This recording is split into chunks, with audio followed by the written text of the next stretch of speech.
Hi, I'm John Hope Bryant. I'm the founder, chairman, and chief executive officer of Operation Hope. I'm also the founder of 5MK, the 5 Million Kids Initiative at 5mk.org, and the author of Love Leadership, The New Way to Lead in a Fear-Based World.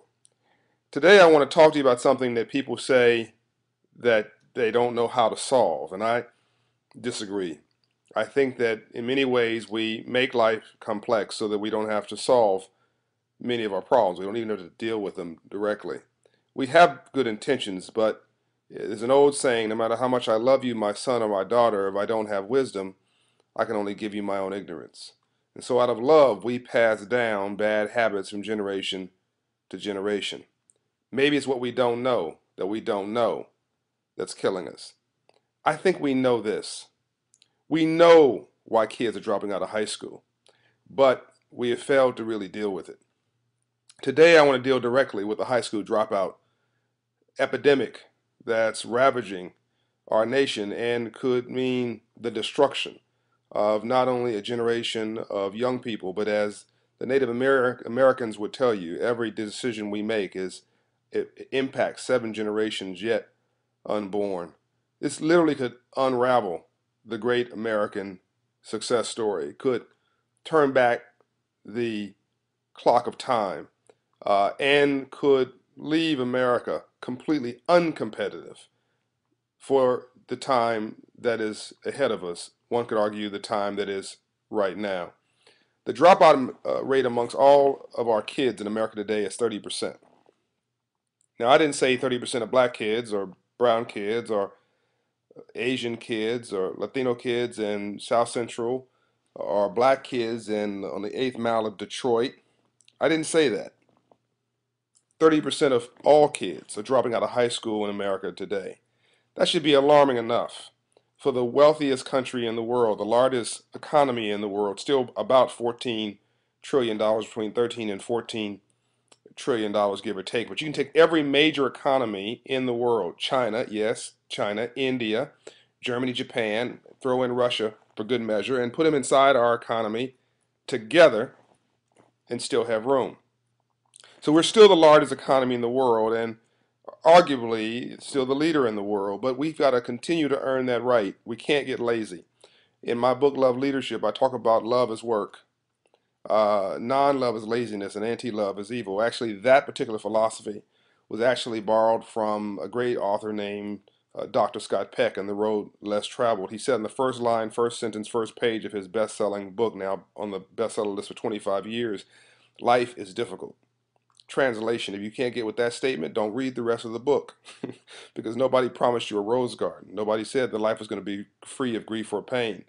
So love is work, and rainbows only follow storms. You cannot have a rainbow without a storm first. Let's look at these numbers a little deeper. 30% of all American kids dropping out of high school. We've gotten lazy. We're sitting back and resting on our laurels. But 30 to 40 to 50% of urban kids are dropping out of high school in the richest country in the world. Read Black and Brown. But it gets worse. In some places, 60% of Latino men are dropping out of high school. But it gets worse. As much as 70% of young black men in America are dropping out of high school. Now, I didn't say 70% of young black men, once again, in the south side of Detroit or in Chicago or some other place. Pick an urban city, close your eyes, and throw a dart at it.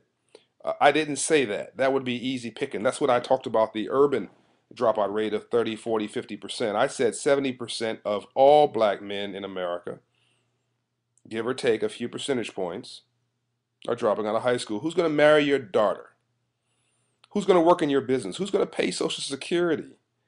And keep in mind that if brilliance and talent and gifts are not used for good means and productive means, then they're used for bad means and unproductive means. But brilliance and talent will go somewhere.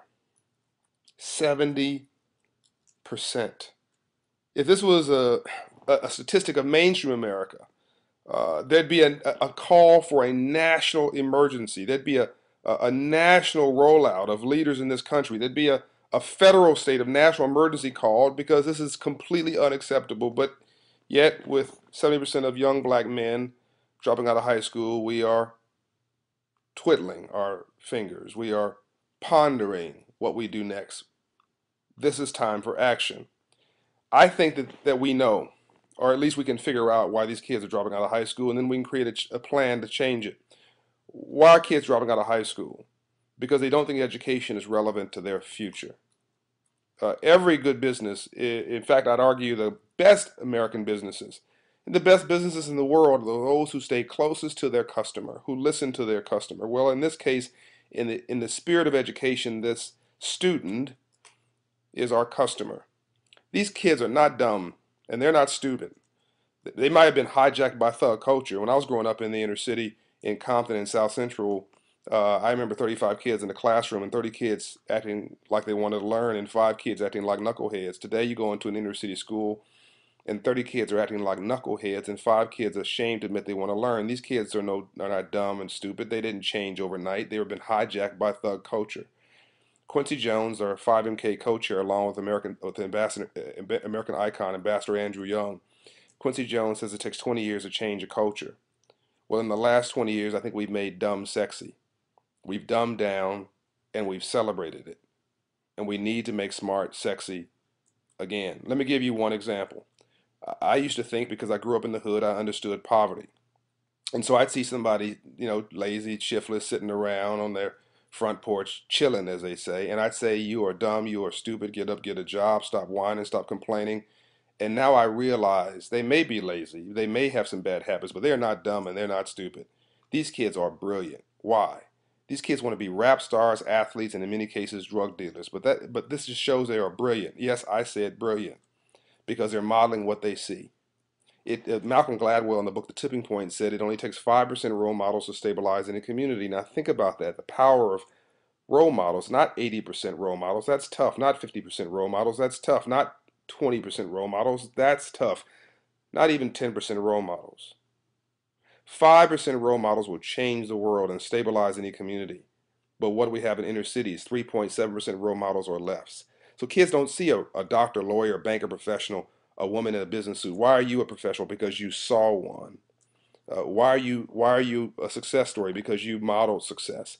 These kids want to be rap stars, athletes, and drug dealers because they are brilliant. They are modeling what they see. I want to give them something different to see. So the solution, I think, to the high school dropout rate is fairly simple. These kids want to be prosperous. They want to be successful. We're living in a capitalist world, and a world that is unfortunately surrounded by money and materialism. These kids want to be successful. Nobody wants a mortgage. Nobody woke up in the morning and said, "Ooh, give me a subprime 20% interest red mortgage. Give me a predatory loan." No, they said, "I want to become a homeowner." Maybe too badly, but I want to become a homeowner. And because of financial illiteracy, they asked what was the payment, not what was the interest rate. You never ask what the payment is when there's an interest rate attached. That's a whole nother video for another time. Nobody said I want a car loan. Nobody woke up in the morning and said, "Ooh, I can't wait to get a car loan." You want a cool car or an efficient automobile. Most children don't wake up in the morning and say, "I want to go through school from K through 12, 12 years. I want to go to undergraduate for another 4 years. And I want to go to graduate school for another, I don't know, 2, 4, 8 years. I want to be in debt $250,000 to the educational establishment and banks for student loans so that my monthly payments are $2,000 a month when I fit to get out of school." Most kids don't do that. They want to be successful. Okay. So how do you break the back of the high school dropout generation? It's very simple. Show kids how to prosper, how to succeed, how to do well, and even how to get rich legally if that's what they want. That's financial literacy, free enterprise and capitalism, ownership, opportunity, and entrepreneurship. I have said privately, but I'm going to say publicly. If you are a drug dealer in the inner city, it's immoral, it's unethical, and you need to pay your debt to society, and there's probably a special place in hell reserved for you.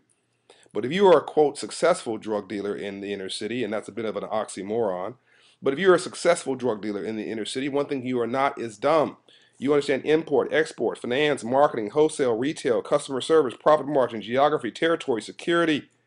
You're not a dumb person, you're a misdirected person. Together we can break the back of the high school dropout generation in America. Imagine this. You give 1 hour a month. I have about 13,000 Hope Corps volunteers at Operation Hope. I have 1,400 in the state of Georgia, which is why I have that on my mind. 13,000 Hope Corps volunteers globally. people who give a little bit of their time and a lot of their joy and who get more back than they give. But give 1 hour a month, 12 months out of the year. Imagine that, 12 hours a year on your way to work, on your way home, stop at a church, mosque, Boys and Girls Club, nonprofit, school, and teach a course in dignity. Tell your story. Teach a course in financial literacy. If you're a small business owner, show a kid how to be a small business owner or an entrepreneur or a self-employment project, because that's where the jobs are going to come from in the future. Inspire a kid to be different so that the kid is not only learning the left brain, the knowledge of how to do, but they're looking at you and saying, wow, I can be you. In that way, you change the world. I'll leave you with this. There's a difference between being broke and being poor. Being broke is economic, but being poor is a disabling frame of mind and a depressed condition of your spirit, and you must vow never to be poor again. Help me change the world. Go to 5mk.org and make a pledge to take our communities back and make smart sexy again. God bless and make a great day.